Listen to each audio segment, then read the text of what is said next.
Hello, this is Deborah Tavares with StopTheCrime.net.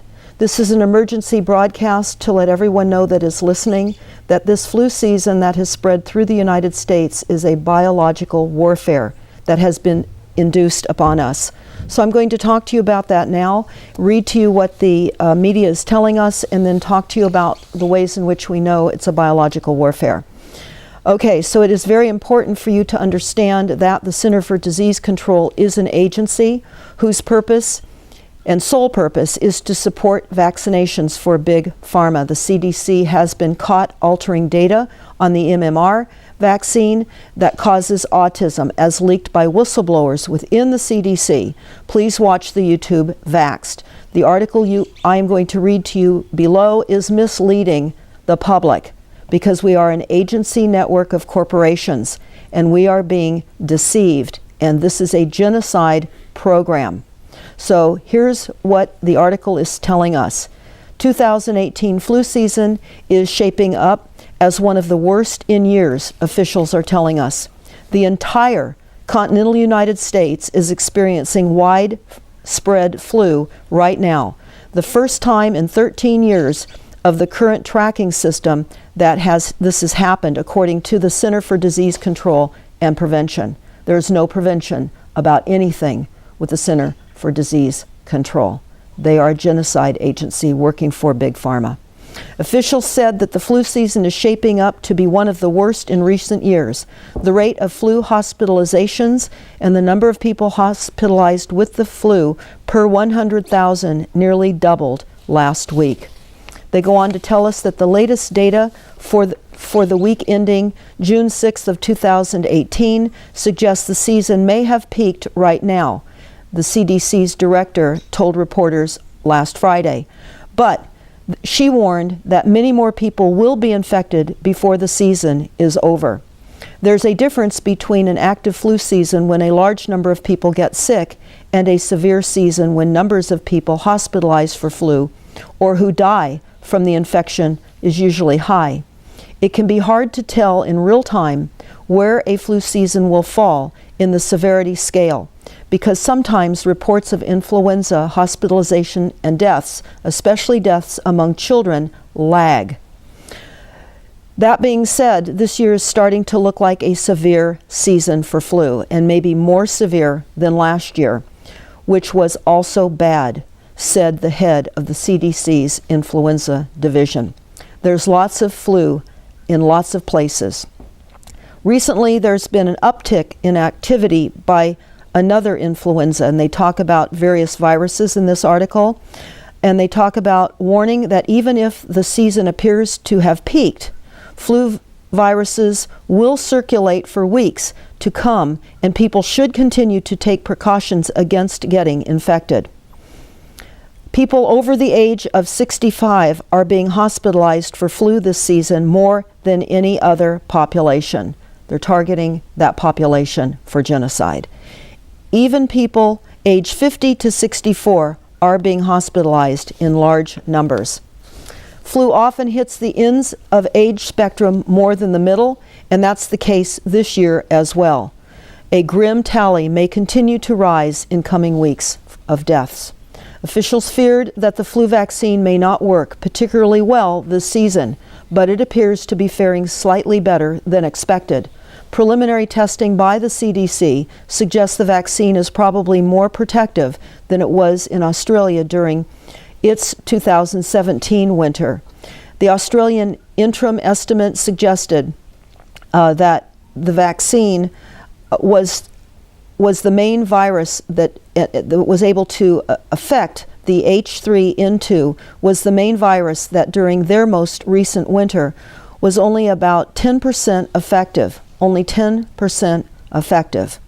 That means if 100 people got the flu shot and all were exposed to the HN2 viruses, only 10 would have been protected. Again, only 10 out of 100 would have been protected with the vaccine. They go on to say that it looks more like the H3N2 portion of the vaccine is performing here like it did last year, when it was 34% effective at preventing infection. Unfortunately, that's about on par for the flu shot's H3N2 component, which is the weak link of flu vaccine. The CDC should have interim data on the question of vaccines effectiveness in the second half of February of 2018. Now understand, this is a fingerprintless scattering of bioweapons on the American population.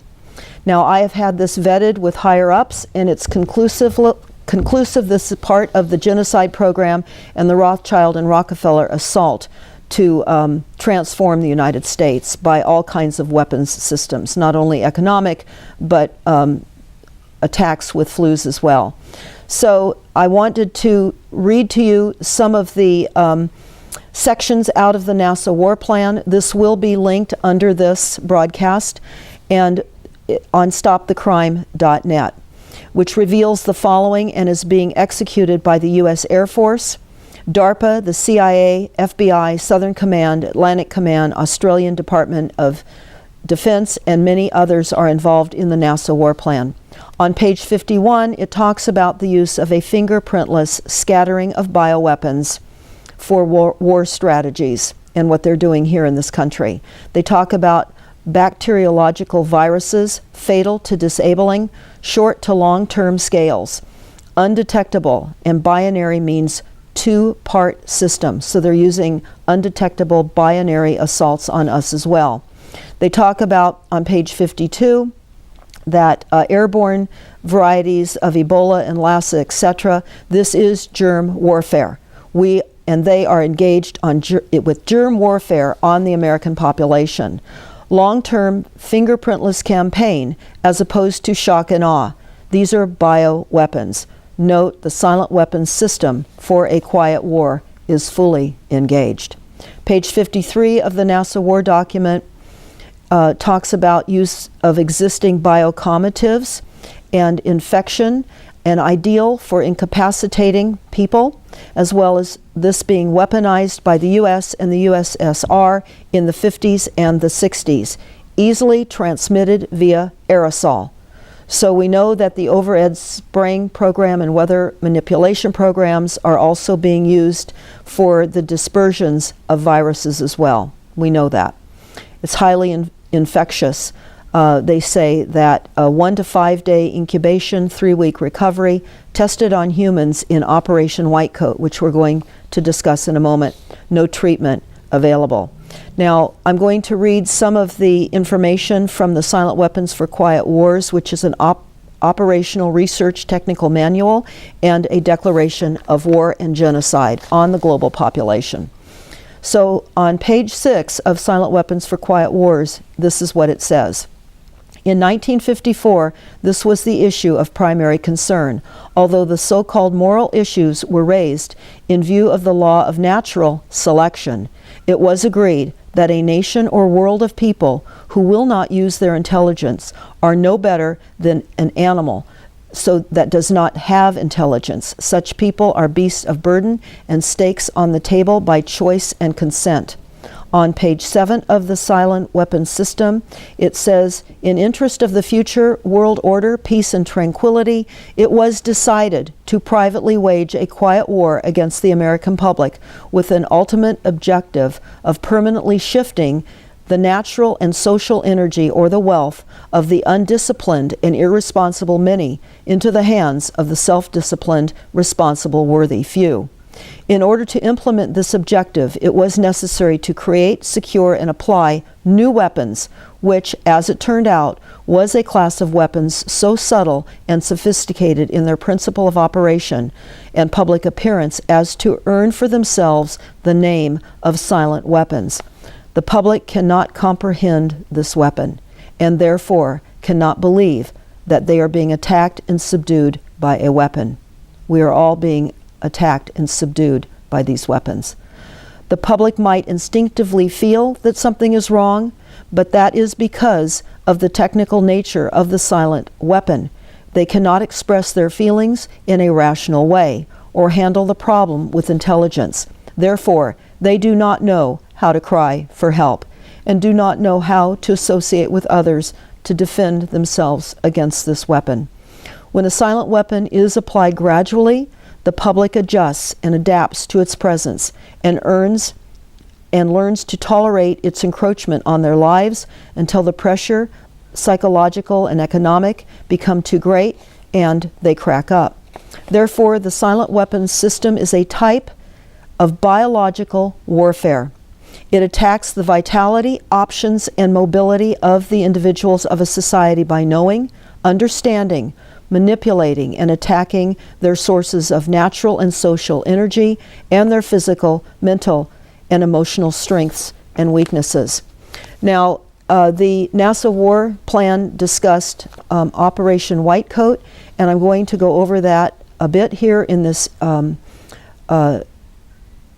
horrific announcement that I'm making. And I will discuss this further on upcoming radio shows. But this is a consensual consent statement of some of the military that participated in Operation White Coat. And this is actually their consent statement as given to them that they had to sign. And this one was signed back in June 29th of 1955. It says it's confidential. This will be under the links of this broadcast. A program of investigation sponsored by the United States Army aimed towards determining the amount of a disease agent necessary to produce illness in men has been explained to me. Again, this is a consent that one of these participants had to sign.